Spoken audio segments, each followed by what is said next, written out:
What's up guys, and thank you for stopping by my channel. Today's project is this Toro lawnmower, and the problem is it won't start. Let's see if we can fix it.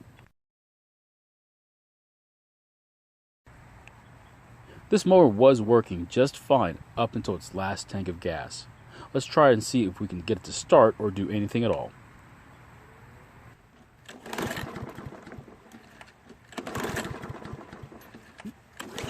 Now let's put some starting fluid into the carburetor and see if it tries to start now.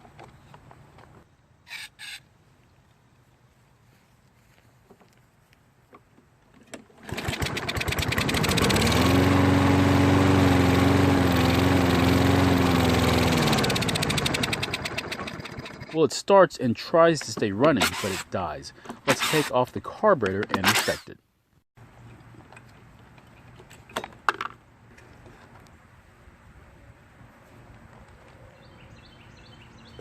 It looks like we'll have to double nut these studs to try to remove them.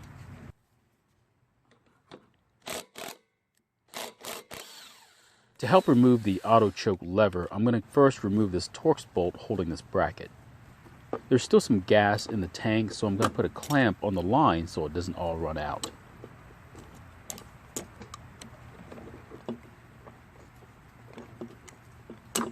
Now carefully disconnect the governor linkage and the spring. And while I'm here, I'm going to take the drain bolt out and capture whatever gas is in the bowl into a cup and check it for any debris.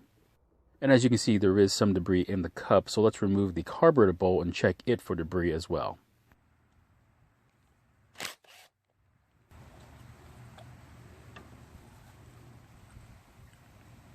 And as you can see, there is debris in the bowl, so let's remove the jet and the emulsion tube to clean them.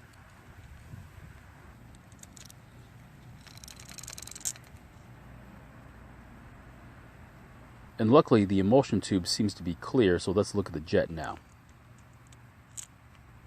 And it's pretty obvious that the jet is plugged with debris from the fuel, so I'll run a bit of wire through it to clear it.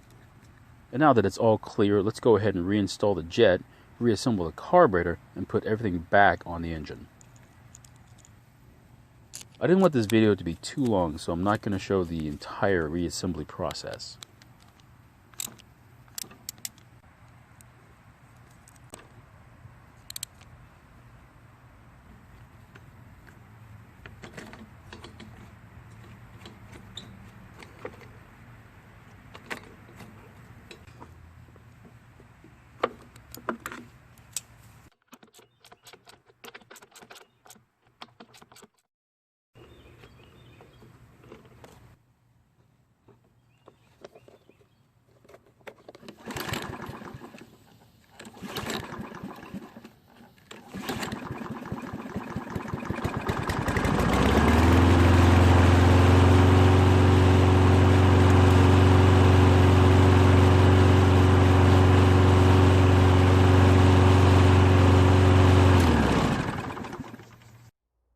I'm not sure what type of fuel container was used to get gas and pour gas into the engine, but it might need to be cleaned as well. Also, installing a fuel filter in line from the tank to the engine might also help. Thanks for watching Home Garage, and if you would, please subscribe, like, and comment down below. And if you would, please check out my other videos. Have a good one, guys, and I'll see you in my next video.